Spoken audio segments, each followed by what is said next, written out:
Terima kasih buat waktu malam hari ini. Kami akan kembali belajar firman Tuhan. Tolong berikan kepada kami kerinduan untuk bisa mengerti kebenaran. Dan biarlah kebenaran itu memengaruhi seluruh hidup kami. Jangan kami boleh melihat bahwa tanpa kebenaran-Mu kami akan mudah sekali digoncangkan oleh berbagai macam pengajaran. Kami rindu Engkau menolong kami untuk belajar bersama-sama. Berikan kepada kami konsentrasi dan kemampuan untuk bisa memahaminya. Dan berikan aplikasi-aplikasi yang praktis kepada setiap kami secara pribadi yang belajar. Berkati, ini doa kami dalam nama Yesus kami berdoa. Amin. Untuk baptisan anaknya kita akan bahas minggu depan ya. Malam ini kita akan bahas dulu tentang baptisan selam. Apakah itu adalah satu-satunya cara baptis yang sah? Baptisan selam, apakah itu satu-satunya cara baptis yang sah? Ya tentu saja kalau ini ditanyakan di jemaat kita, jawabannya ya tidak. Karena kita mempraktekkan baik selam maupun percik. Cuma ini perlu dibahas supaya kita bisa tahu mengapa sih ada gereja yang sangat menekankan ini. Kalau tidak selam maka tidak sah. Maka ada gereja, biasanya dari kelompok Pentakosta Karismatik. Kalau ada jemaat yang baru masuk ke gereja mereka dan diketahui cuma baptis percik waktu anak atau bayi, itu pasti diwajibkan untuk baptis selam. Dan saya adalah korbannya. Waktu kecil saya itu dibaptis bayi di GKI. Habis itu pindah ke kampung, masuk gereja Pentakosta, ya harus baptis lagi. Jadi saya baptis 2 kali. Baptis bayi sama baptis dewasa, saya ngalamin 2 kali ya. Nah, kita akan cari tahu mengapa mereka itu sangat percaya diri bahwa satu-satunya baptisan yang sah itu cuma selam. Kalau percik atau tuang itu dianggap tidak sah sama sekali. Sehingga dampaknya apa? Dampaknya akan terjadi praktek baptisan ulang begitu ya. Nah, padahal praktek baptisan ulang semacam ini sama sekali tidak benar ya. Bahkan bisa terjadi nanti kalau ke Israel lagi ya, ke Sungai Yordan, baptis lagi situ ya. Cemplang cemplung gitu ya. Ini sama sekali tidak menghargai otoritas dari Allah Tritunggal. Padahal waktu dibaptis itu tidak main-main ya. Baptis dalam nama Bapa, Anak, Roh Kudus. Jadi kalau nanti cemplung lagi, baptis lagi, wah ini tidak menghormatin ya. Dari kekudusan, kemegahan, kemuliaan dari Allah Tritunggal yang menjadi formula baptisan yang sah itu. Ada 3 dasar ya yang mereka pakai untuk menyatakan bahwa satu-satunya baptisan yang sah itu hanya selam. Yang pertama adalah teladan Yesus. Bagi kelompok Pentakosta Karismatik yang sangat menekankan baptisan selam sebagai baptisan yang mutlak satu-satunya, mereka mengatakan Yesus itu dibaptis selam. Ya, jadi harus ikut teladannya Yesus. Matius 3:16. Sesudah dibaptis, Yesus segera keluar dari air dan pada waktu itu juga langit terbuka dan ia melihat Roh Allah seperti burung merpati turun ke atasnya. Jadi Yesusnya dibaptis dengan cara selam. Kenapa selam? Yesus keluar dari air. Nah, berdasarkan kalimat ini, Yesus keluar dari air, maka dengan cepat mereka simpulkan pasti selam. Kalau percik tidak mungkin keluar dari air, kira-kira begitu ya. Jadi mereka dengan sangat pede, dengan sangat yakin, mungkin 1000%, Yesus baptisnya selam. Karena Yesus baptisnya selam, maka semua pengikutnya juga harus ikut selam. Yang tidak selam harus diselam lagi, karena Yesus dibaptis dengan selam. Argumentasi yang kedua adalah mereka itu menganggap bahwa satu-satunya arti dari kata baptiso atau bapto itu adalah selam. Menyelam, menenggelamkan. Kata baptis kan memang dari kata Yunani bapto ya, membaptiskan baptiso. Nah, mereka menganggap bahwa satu-satunya arti dari baptiso itu adalah menenggelamkan atau menyelamkan. Sehingga tidak ada opsi lain untuk percik atau tuang. Ya, itu argumentasi yang kedua. Argumentasi yang ketiga adalah dari Roma 6 ayat 3 sampai 4. Atau tidak tahukah kamu bahwa kita semua yang telah dibaptis dalam Kristus telah dibaptis dalam kematiannya. Dengan demikian kita telah dikuburkan bersama-sama dengan Dia oleh baptisan dalam kematian, supaya sama seperti Kristus telah dibangkitkan dari antara orang mati oleh kemuliaan Bapa, demikian juga kita akan hidup dalam hidup yang baru. Nah, gambaran baptisan seperti mati dan hidup, maka itu tidak bisa pakai percik, tidak bisa pakai tuang. Itu mesti hidup lagi. Nah, begitu loh ya. Malah kemarin waktu tajam ada yang tanya ya, bukankah harusnya geblak ya, digeblakin gitu ya. Jadi kalau pas digini kayak mati kan gitu, habis diangkat lagi hidup. Kalau cuma digini tidak tahu berlaku enggak ya, tekan ke bawah. Nah, berdasarkan Roma ini lalu ngomong percik tidak bisa masuk di sini, tuang tidak bisa masuk di sini, ini harus benar-benar masuk air semuanya, gambaran mati, baru nah itu hidup, itu baru cocok. Nah kalau kita berjumpa dengan orang-orang yang memakai argumentasi ini, kita mau jawab apa? Kita sih sudah tahu ya, enggak cuma selam kok, percik sah, tuang sah. Yang penting pakai air, pakai nama Tritunggal kan begitu. Tapi kalau kita disodori argumentasi ini, loh, Yesus loh selam. Baptiso loh artinya itu diselamkan, ditenggelamkan. Roma ini loh, mati, bangkit. Gak bisa percik, mati, bangkit, gambarnya gak bisa. Mesti tenggelam semua. Kita mau jawab apa? Kita akan bahas satu-satu. Ya. Terhadap klaim-klaim dari kelompok yang dengan pede mengatakan Yesus itu pasti baptis selam, itu kita harus mempertanyakan klaimnya.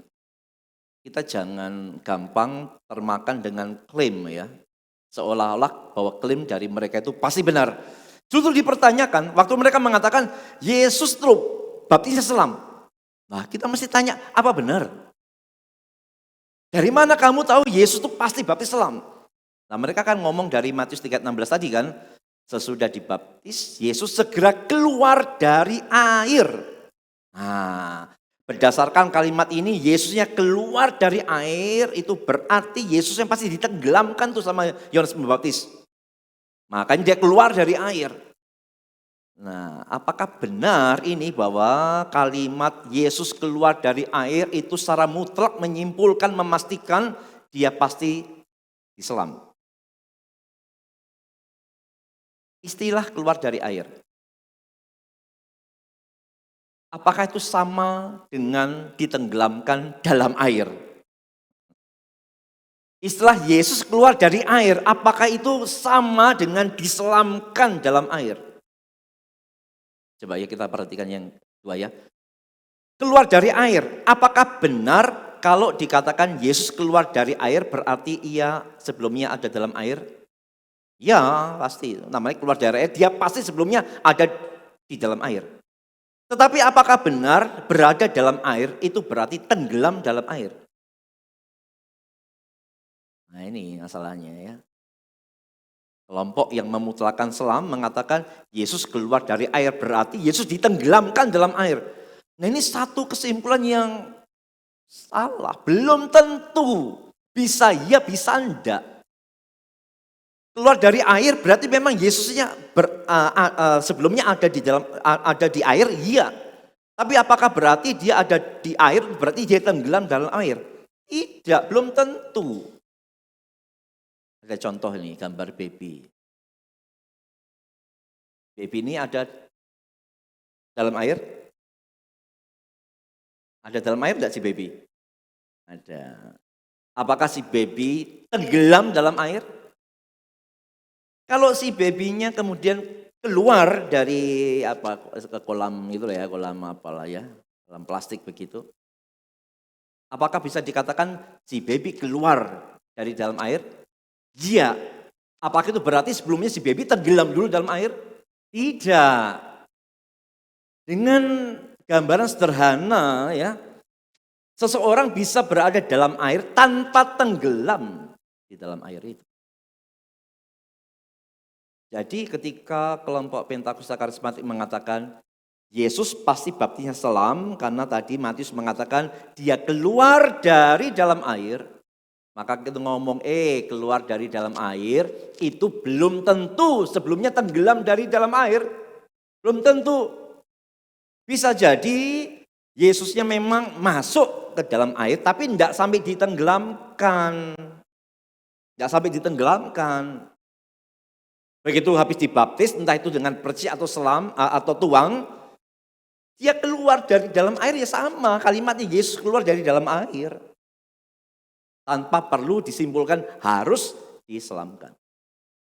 Jadi dari hal ini apakah bisa kembali disimpulkan Yesus pasti diselam?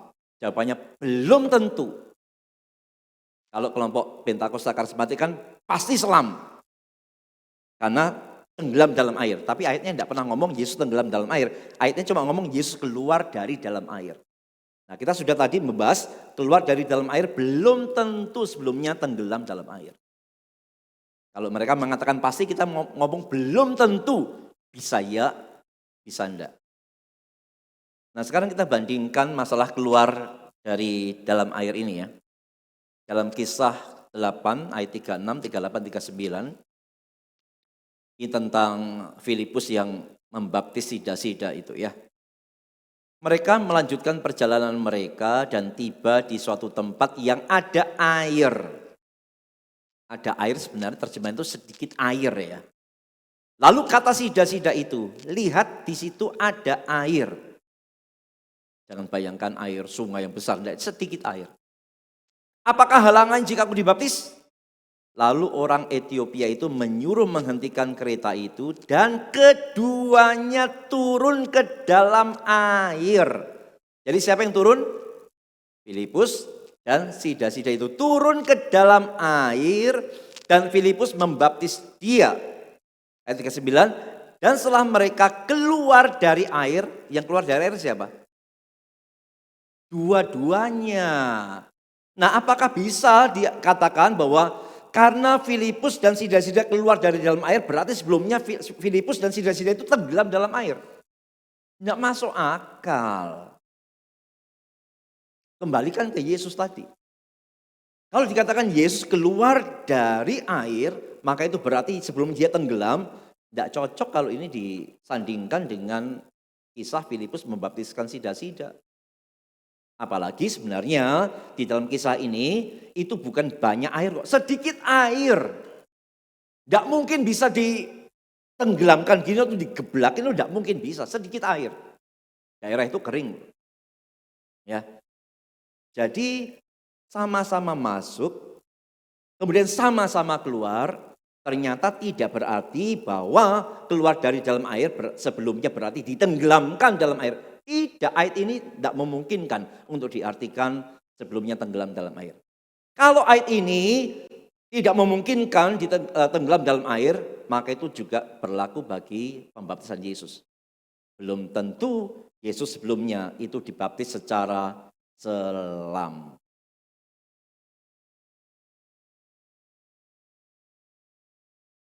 Itu yang pertama ya. Sekarang kita akan bahas lagi tentang baptisan Yesus. Apakah Yesus pasti baptisnya secara selam? Kita akan lihat, yang baptis Yesus siapa? Yohanes Pembaptis ya. Memang baptisan Yesus ini spesial ya. Yohanes Pembaptis kalau baptis orang itu baptisan pertobatan, baptisan yang menyiapkan orang nantinya untuk menyambut Kristus ya. Tapi Yesus dibaptis Yohanes bukan karena dia berdosa, bukan. Tapi Alkitab ngomong untuk menggenapi kehendak Tuhan. Dan juga untuk sebagai tanda bukti dia merendahkan dirinya ya. Seperti manusia biasa. Nah sekarang kira-kira dengan cara apa Yesus dibaptis? Apakah pasti selam? Nah kita akan coba pelajari Kira-kira Yohanes Pembaptis itu baptisnya itu secara apa sih waktu itu? Ya. Matius 3 ayat 11. Memang Alkitab tidak memberikan kepada kita secara jelas eksplisit ya, cara Yohanes Pembaptis itu membaptis. Tapi dari mempelajari beberapa ayat kita akan coba untuk menerka kira-kira tuh lebih condong yang mana ini. Apakah selam atau percik atau tuang. Matius 3 ayat 11. Aku membaptis kamu dengan air sebagai tanda pertobatan. Tetapi ia, yaitu Yesus, yang datang kemudian daripadaku, lebih berkuasa daripadaku, dan aku tidak layak melepaskan kasutnya. Ia akan membaptiskan kamu dengan Roh Kudus dan dengan api. Perhatikan kalimat yang pertama, aku, yaitu Yohanes Pembaptis, membaptis kamu dengan air. Berarti air sebagai sarananya. Kalau memang Alkitab ingin menekankan baptisan selam, harusnya kalimatnya bunyinya bagaimana? Aku membaptis kamu dalam air harusnya. Kalau memang Alkitab ingin mengatakan baptisan satu-satunya itu cuma selam, harusnya ayatnya ngomong, aku membaptis kamu dalam air. Tapi ini enggak kok. Boleh dicek terjemahan yang lain. Dengan air, pakai air. Ya justru hal ini mengindikasikan bukan cara selam sebenarnya. Kalau cara selam ya aku membaptis kamu di dalam air. Dicemplungin semua kira-kira begitu. Tapi ayatnya tidak ngomong begitu. Membaptis kamu dengan air. Ya, ini clue-nya ya. Kelihatannya sih bukan selam kelihatannya ya. Minimal tidak harus selam lah kira-kira begitu. Kita lihat Yohanes 3, 23, 25. Akan tetapi Yohanes pun membaptis juga di Ainon dekat Salim sebab di situ banyak air. Dan orang-orang datang ke situ untuk dibaptis. Maka timbullah perselisihan di antara murid-murid Yohanes dengan seorang Yahudi tentang penyucian. Jadi baptisan Yohanes itu terkait dengan penyucian, pertobatan. Nah, apa yang mau kita bahas tentang hal ini? Yang mau kita bahas adalah kalau baptisannya Yohanes itu adalah terkait dengan penyucian, dengan pertobatan, maka ini mesti terkait dengan perjanjian lama. Apa yang perjanjian lama katakan tentang penyucian, bagaimanakah cara penyuciannya? Karena Yohanes Pembaptis pasti kental banget dengan cara-cara perjanjian lama, dengan cara-cara Taurat. Ya, jadi baptisan Yohanes terkait dengan penyucian pertobatan. Nah, sekarang kita akan coba terka kira-kira cara baptisnya Yohanes Pembaptis gimana? Terkait dengan penyucian. Kita akan lihat 3 bagian dalam perjanjian lama tentang penyucian. Imamat 14 ayat 6 dan 7. Bersama-sama dengan burung itu semuanya harus dicelupkannya ke dalam darah burung yang sudah disembelih di atas air mengalir itu. Kemudian ia harus memercik 7 kali kepada orang yang akan ditahirkan dari kusta. Jadi cara penyuciannya bagaimana? Percik. Bilangan 8 ayat 7. Beginilah harus kau lakukan kepada mereka untuk mentahirkan mereka. Percikkanlah kepada mereka air penghapus dosa. Kemudian haruslah mereka mencukur seluruh tubuhnya dan mencuci pakaiannya. Dan dengan demikian mentahirkan dirinya. Lagi-lagi pentahiran, penyucian, pakai percik. Bilangan 19 ayat 18. Kemudian seorang yang tahir haruslah mengambil hisop, mencelupkannya ke dalam air itu, dan memercikkannya ke atas kemah, dan ke atas segala bejana, dan ke atas orang-orang yang ada di sana, dan ke atas orang yang telah kena kepada tulang-tulang. Lagi-lagi terkait dengan penyucian adalah dipercik. Kembali ke ayat tadi, baptisan Yohanes terkait dengan penyucian, pertobatan, pentahiran, menyambut Kristus. Maka meskipun Alkitab tidak secara eksplisit menggambarkan gimana cara Yohanes membaptis, tapi dengan beberapa clue ini kita menduga dengan kuat. Yohanes membaptisnya percik.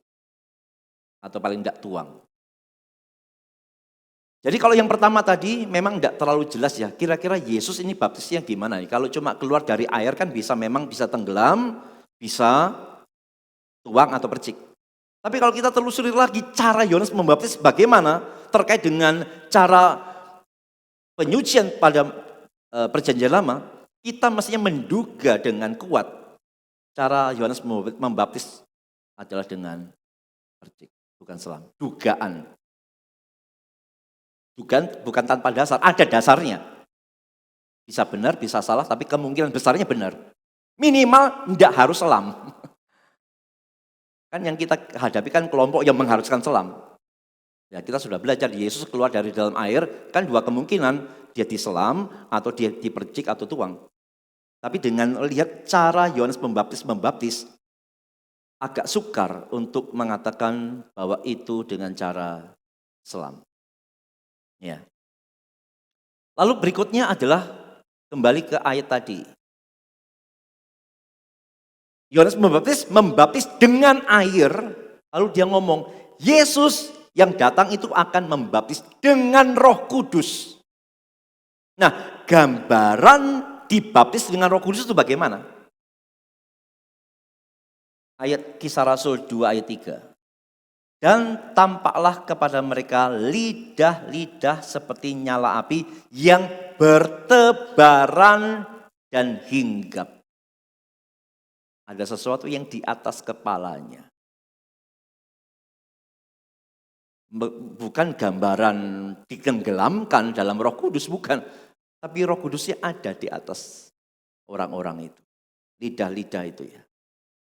Seperti nyala api bertebaran di atas. Nah, bukankah ini lebih cocok untuk gambaran pembaptisan dengan percik atau tuang daripada ditenggelamkan? Yohanes membaptis dengan air.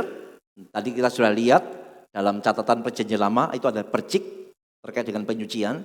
Nah sekarang Yesus membaptis dengan Roh Kudus dan kemudian itu digenapi pada gambaran lidah-lidah api yang hinggap di atas kepala. Ini lebih cocok pada gambaran pemercikan atau penuangan daripada penenggelaman. Tambah lagi tentang bagaimana Yesus dibaptiskan ya. Kira-kira lebih condong percik tuang atau selam. Nah kita harus tahu bahwa pembaptisan Yesus itu adalah sama dengan upacara pentahbisan imam dalam perjanjian lama. Ini yang mungkin kita banyak tidak tahu ya. Bahwa pembaptisan Yesus itu ada kesamaan dengan upacara pentahbisan imam dalam perjanjian lama. Jadi memang ada yang mengatakan salah satu tujuan Yesus dibaptis adalah mengawali pelayanannya dia. Nah kita akan lihat bagaimanakah upacara pentahbisan imam dalam perjanjian lama. Keluaran 29 ayat 4-9. Lalu kau suruhlah Harun dan anak-anaknya datang ke pintu kemah pertemuan dan haruslah engkau membasuh mereka dengan air. Membasuh mereka dengan air. Kemudian kau ambillah pakaian itu, lalu kau kenakanlah kepada Harun kemeja dan seterusnya. Sesudah itu kau ambillah minyak urapan dan kau tuang ke atas kepalanya dan kau urapilah dia. Maka merekalah yang akan memegang jabatan imam. Itulah suatu ketetapan untuk selama-lamanya. Demikianlah engkau harus mentahbiskan Harun dan anak-anaknya. Jadi minyak yang dituang. Bukan calon imamnya ditenggelamkan dalam minyak. Itu perlu minyak urapan berapa banyak mau nenggelaminnya. Jadi untuk pentahbisan imam adalah minyak yang dituang. Nah, seperti saya katakan tadi, pembaptisan Yesus itu ada kesamaan dengan upacara pentahbisan imam ini. Itu ada bagannya ya. Harun dan keluarganya dan keturunannya dibasuh dengan air. Haruslah engkau membasuh mereka dengan air. Yesus dibaptis dengan air. Sesudah dibaptis, Yesus keluar dari air. Diurapi minyak. Sudah itu kau pun ambillah minyak urapan dan kau tuang ke atas kepalanya dan kau urapilah dia. Yesus diurapi dengan Roh Kudus. Pada waktu itu juga langit terbuka dan ia melihat Roh Allah turun ke atasnya. Maka dari gambaran ini, meskipun Alkitab secara tidak eksplisit menyatakan bagaimanakah cara Yohanes membaptis dan bagaimanakah Yesus dibaptis, tapi dari beberapa catatan ini harusnya disimpulkan justru kemungkinan besarnya bukan selam. Kemungkinan besarnya. Bisa selam, bisa tuang atau percik. Tapi dari pembahasan tadi justru terbuka kemungkinan besar Yesus dibaptis bukan cara selam.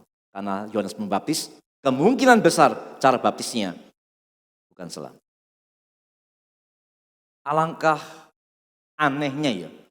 Kalau untuk orang banyak, Yohanes membaptis itu membaptis percik, tiba-tiba Yesus datang dicemplungin. Itu agak aneh.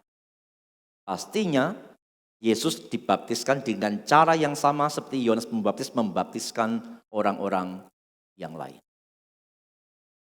Ini tanggapan kita tentang kelompok Pentakosta Karismatik yang dengan pede mengatakan kami pasti selam karena kami mengikuti teladan Yesus. Justru kita pertanyakan, yakinkah kamu Yesus itu dengan cara selam? Ternyata pembahasan malam ini tidak membuktikan itu. Justru memberikan ruang yang lebih besar, kemungkinan besar justru bukan selam. Jadi apa yang kita bisa simpulkan? Ya, sekali lagi, Alkitab tidak memberitahu kepada kita secara jelas cara Yohanes membaptis dan bagaimanakah Yesus dibaptis. Ya, mungkin bisa selam, tapi ingat bisa juga tidak selam. Tapi dengan pembahasan ini justru terbuka kemungkinan lebih lebar bukan selam. Lalu kita membahas argumentasi yang kedua tentang arti kata baptiso.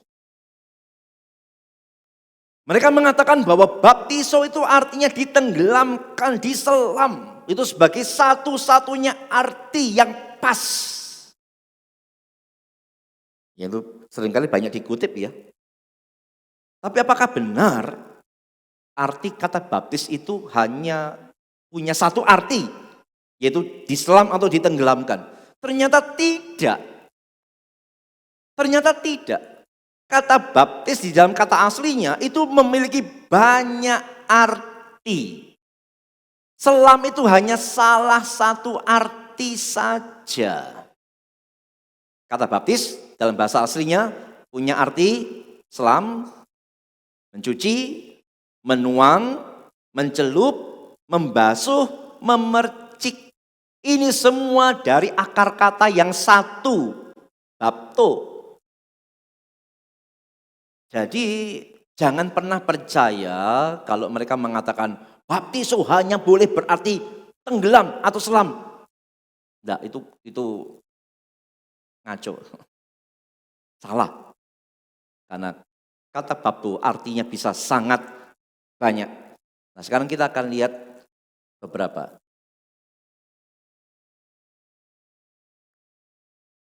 Markus 7 ayat 4. Dan kalau pulang dari pasar, mereka juga tidak makan kalau tidak lebih dahulu membersihkan dirinya. Membersihkan ini pakai kata baptiso. Ya. Apakah ini berarti harus selam tenggelam? Bisa bayangkan orang dari pasar, ya sebelum makan harus nyemplung.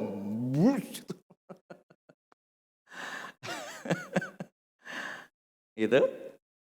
Banyak warisan lain lagi yang mereka pegang, umpamanya hal mencuci cawan, mencuci baptismos, kendi dan perkakas-perkakas. Nah, kalau mencuci perkakas begini, bisa itu benar-benar diselam ya, cemplungin semua. Boleh memang artinya mencuci, artinya benar-benar nyelupin semuanya, cocok. Tapi bagaimana dengan kata baptiso membersihkannya di atas? Gak mungkin itu berarti menyelamkan diri ke dalam air full. Gak bisa.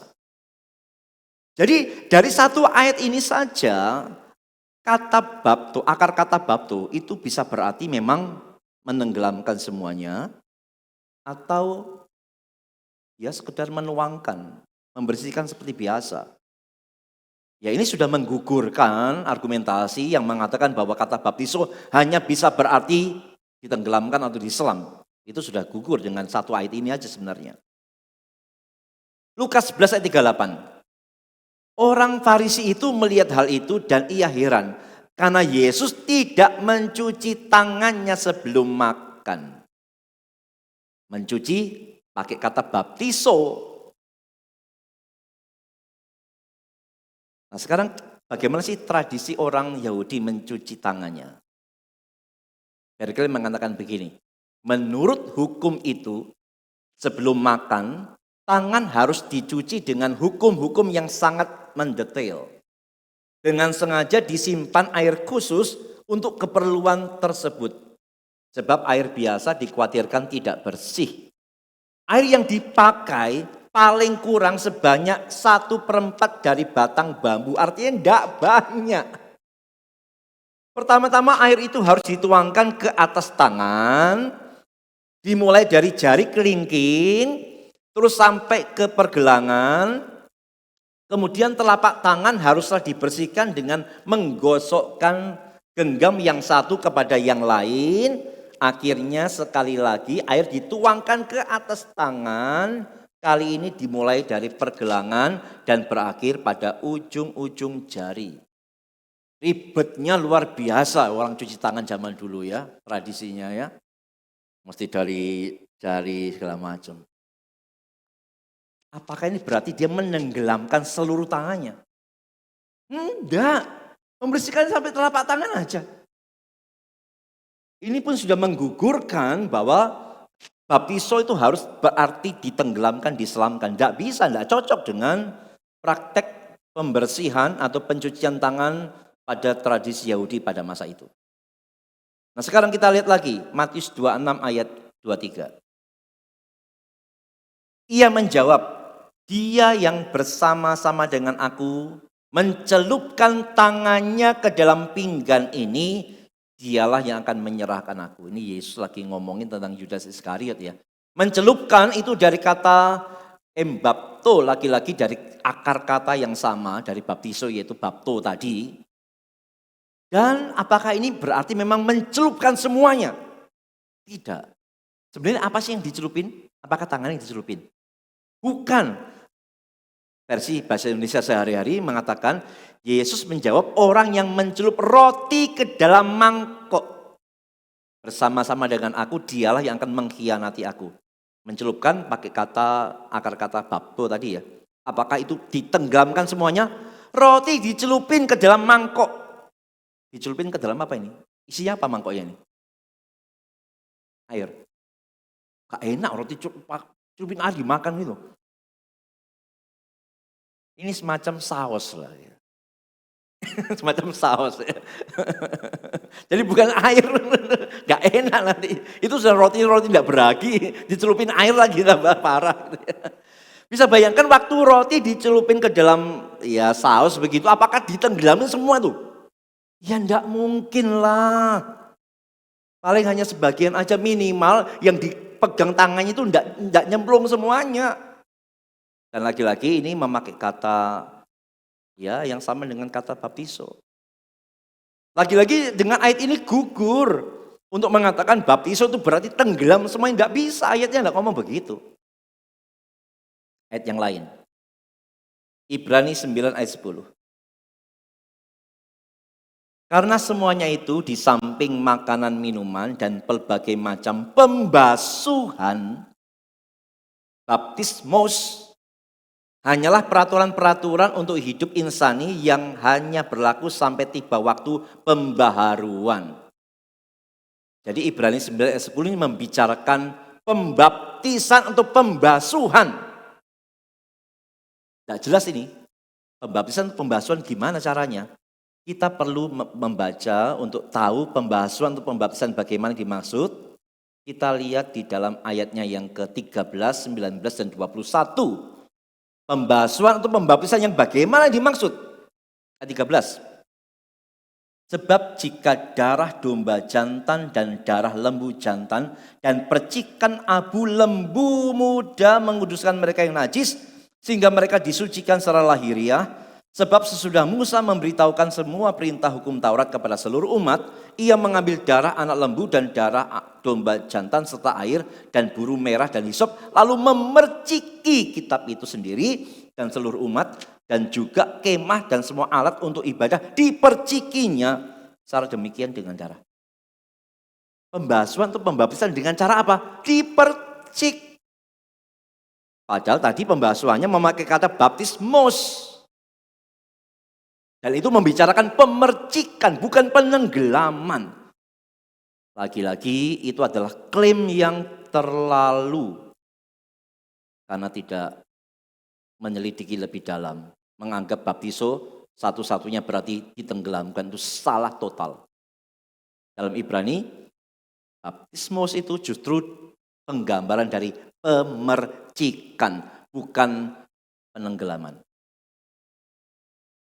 Kesimpulannya, dari kata bapto atau baptiso yang hanya berarti menenggelamkan itu jelas salah. Karena bapto atau baptiso punya arti yang sangat banyak. Menenggelamkan atau menyelamkan hanya salah satu arti. Dan kalau kita bicara seluruh ayat yang kita membahas tadi, justru kemungkinan besar baptisan itu berbicara tentang percik atau tuang. Tapi hati-hati, jangan kita jadi ekstrim yang satu. Yang selam tidak sah semua. Nah itu bapak salah juga. Yang selam harus diulang jadi percik. Nah itu salah juga. Tetap kita mengakui selam itu sah. Karena kata bapto atau baptiso memang bisa berarti ditenggelamkan, diselamkan. Jadi boleh. Yang kita bahas ini bukan menentang baptisan selamnya. Tapi yang kita bahas adalah menentang kalau dianggap baptisan selam sebagai satu-satunya baptisan yang sah. Kita sudah pelajari justru sebenarnya kemungkinan besar pembaptisan yang dilakukan waktu itu adalah secara percik dan bukan secara selam. Sekarang tentang Roma. Roma 6 ayat 3 sampai 4. Ya, ini juga menjadi ayat andalan dari kelompok karismatik ya. Yang sudah kita bahas tadi ya. Bahwa baptisan percik atau tuang tidak menggambarkan kematian dan kebangkitan. Yang menggambarkan kematian dan kebangkitan hanyalah baptisan selam. Benar-benar masuk ke dalam air, yang mati lalu muncul lagi hidup. Mereka pakai Roma 6 ayat 3 sampai 4. Cuma pertanyaannya begini, apakah Roma 6 ayat 3 sampai 4 ini sedang mengajarkan cara baptisan?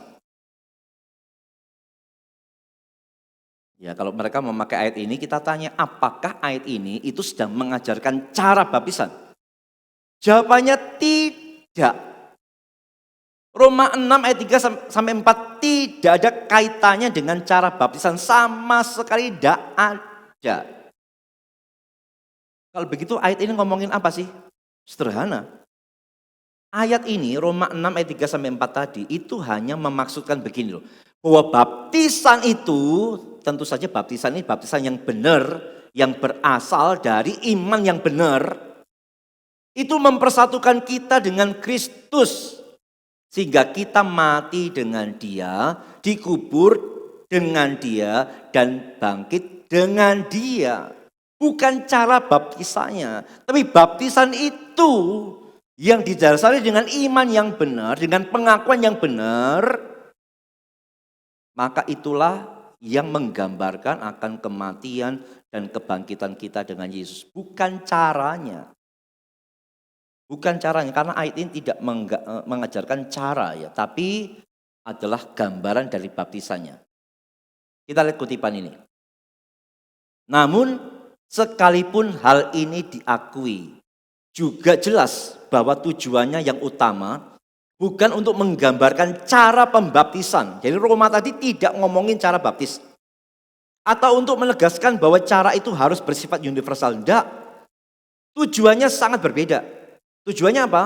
Roma tadi itu tujuannya adalah untuk menunjukkan bahwa melalui pengakuan yang hikmat yang kita buat pada waktu kita dibaptis itu, ngaku apa? Kita ngaku percaya, ya. Kita ngaku keberdosaan kita ngaku Yesus sebagai Tuhan dan Juru Selamat.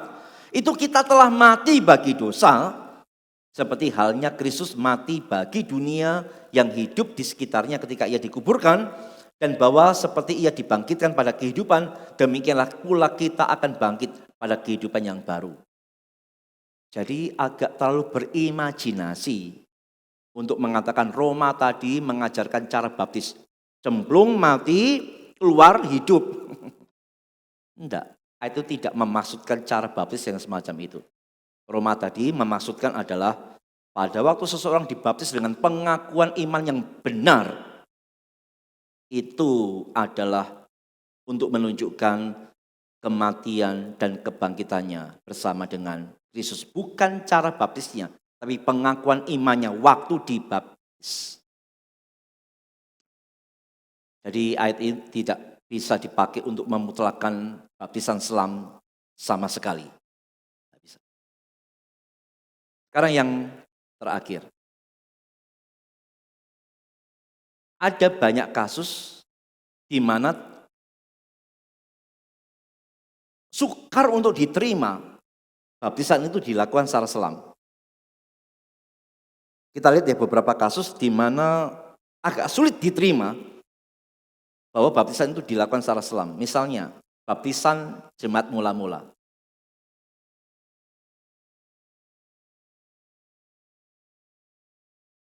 Kisah Rasul 2 ayat 41. Orang-orang yang menerima perkataannya itu memberi diri dibaptis, dan pada hari itu jumlah mereka bertambah kira-kira 3.000 jiwa. Dibaptis kabeh semuanya. Bisa bayangkan kalau begini? Keluar langsung begini. Itu perlu waktu berapa lama? 3.000 itu. Belum lagi nanti tambah lagi 5.000 lagi kan? Rasanya kok sukar diterima dengan akal bahwa itu dengan selam, apalagi dengan gambaran yang begini. Emangnya ada air pada waktu itu yang banyak untuk sampai ribuan orang itu. Kita akan lihat Charles Hodge ya, mengomentari bagian ini. Dalam Kisah Rasul 2:41 dikatakan bahwa 3.000 orang dibaptiskan di Yerusalem. Dan itu jelas terjadi dalam satu hari pada musim Pentakosta di bulan Juni. Dan dalam Kisah Rasul 4 ayat 4, secara tidak langsung bisa dipastikan bahwa upacara yang sama dilakukan terhadap 5.000 orang lebih. Pada musim panas waktu itu tidak ada sungai mengalir di Yerusalem dan sekitarnya. Kecuali sungai kecil dari Siloam yang panjangnya beberapa rod. Satu rod itu 5 meter, jadi tidak terlalu panjang. Dan bukan sungai besar. Dan kota itu baik sekarang maupun dulu disuplai dengan air dari tangki air dan kolam air milik umum. Tidak ada dari sumber-sumber ini yang bisa menyuplai air untuk menyelam 8.000 orang. Tidak ada. Kelangkaan air yang sama melarang penggunaan bak mandi pribadi sebagai suatu kebiasaan umum. Makanya sukar diterima dengan akal bahwa pembaptisan jemaat mula-mula dilakukan secara selam.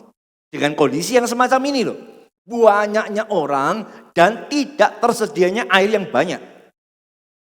Gimana mau diselamkan?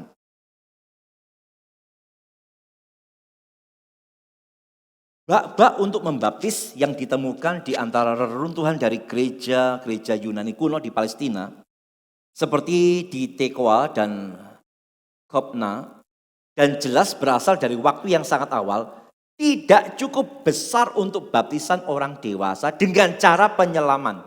Ini bukti arkeologinya ya. Dan jelas tidak pernah dimaksudkan untuk penggunaan seperti itu. Jadi ditemukan banyak bak, tapi gak bisa untuk selam orang. Mau sungai, tidak ada sungai besar di situ.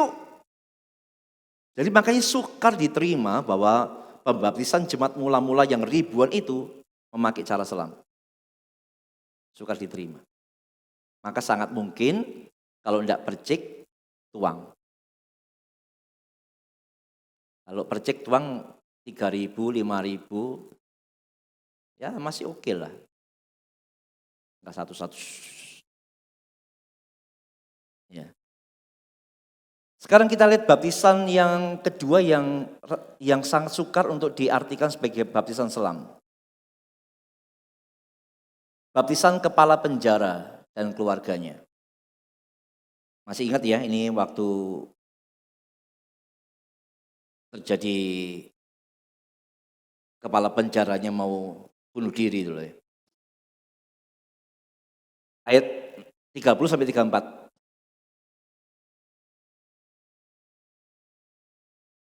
Ia mengantar mereka keluar sambil berkata, "Tuan, Tuan, apa yang harus aku perbuat supaya aku selamat?"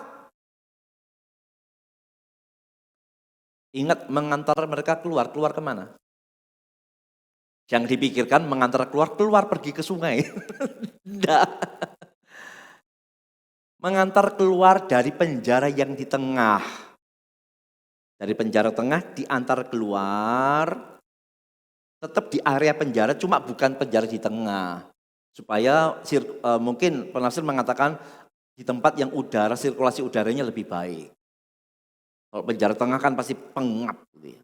Jadi dikeluarkan, bukan dikeluarkan dibawa ke sungai, bukan. Masih di lingkungan penjara. Jawab mereka, "Percayalah kepada Tuhan Yesus Kristus dan engkau akan selamat, engkau dan seisi rumahmu." Lalu mereka memberitakan firman Tuhan kepadanya dan kepada semua orang yang ada di dalamnya, di rumahnya. Pada jam itu juga, kepala penjara membawa mereka dan membasuh bilur mereka. Seketika itu juga ia dan keluarganya memberi diri dibaptis. Lalu ia membawa mereka ke rumahnya. Jadi kira-kira baptisannya terjadi di mana?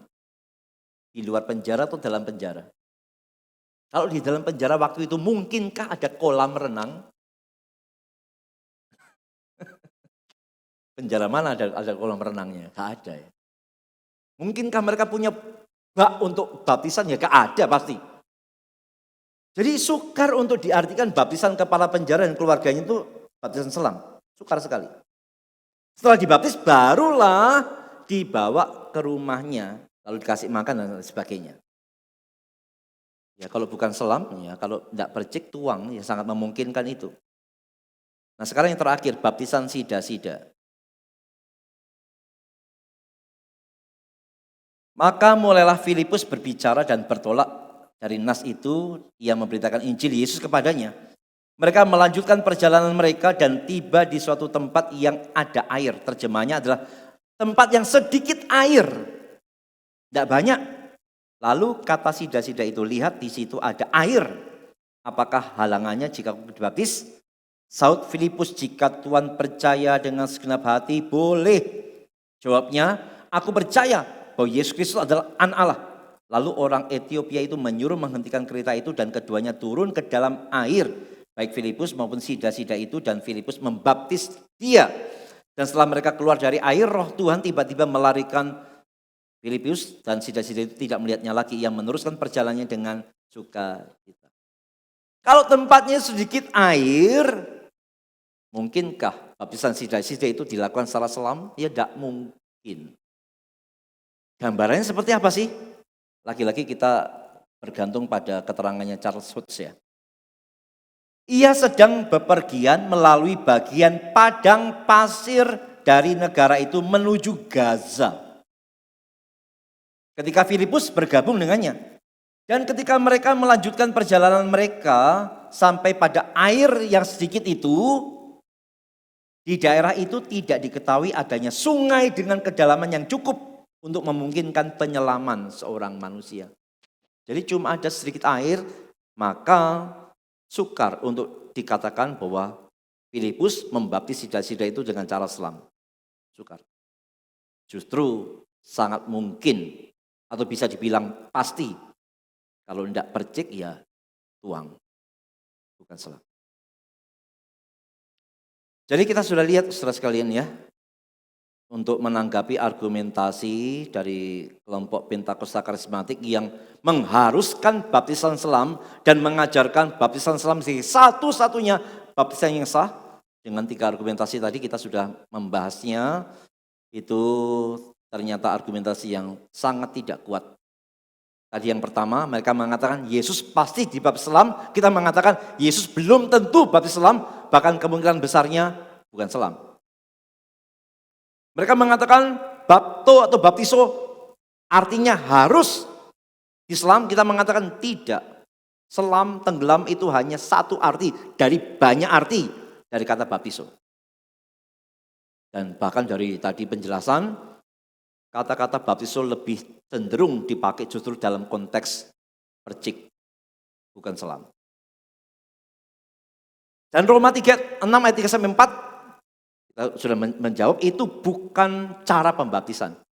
Tapi mati dan bangkit itu terletak pada pengakuan iman waktu orang dibaptiskan, bukan pada cara baptisannya.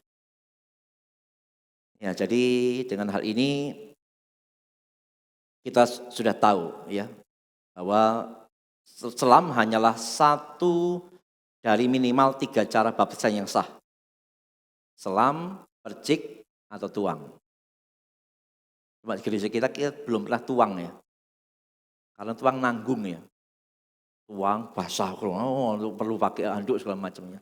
Percik kan ya dikit-dikit gitu ya. Daripada tuang mending nyelam sekalian gitu ya. Ya tapi minimal 3 itu yang sah ya. Percik, tuang, atau selam. Sekali lagi dengan belajar ini bukan berarti kita menganggap selam salah, tidak. Selam boleh. Ya, tapi bukan satu-satunya yang benar. Baik, nanti Kamis depan kita akan baru belajar tentang baptisan anak. Ini topik yang menarik karena saya tadi persiapan, wah gak bisa nih untuk selesai karena banyak hal yang menarik yang akan kita lihat di sana. Ya, Kamis depan kita akan bahas. Tuhan terima kasih kami sudah belajar dan biar dengan belajar ini kami bukan hanya sekedar tahu menjawab, tapi ada aplikasi praktis yang Tuhan berikan dalam diri kami. Betapa kami bersyukur bahwa kalau kami boleh percaya, bahkan mengekspresikan percaya atau iman kami melalui baptisan, semata-mata sebenarnya karena anugerah Tuhan saja. Dan berkati kami, mungkin kami akan bertemu dengan orang-orang yang lemah imannya, yang mudah sekali diguncangkan dengan berbagai macam pernyataan-pernyataan teologis yang tidak alkitabiah. Mampukan kami untuk menjadi berkat bagi mereka, secara khusus masalah baptisan. Supaya semua yang sudah dibaptis, apakah itu dengan percik, tuang atau selam di dalam nama Tritunggal, boleh yakin bahwa itu sudah sah adanya. Terima kasih, tolong kami terus giat belajar firman Tuhan, kiranya dengan itu kami terus bisa mengenal Engkau, mengenal kebenaran dan memuliakan nama Tuhan. Kami ucap syukur mengakhiri kelas ini dalam nama Yesus kami berdoa. Amin.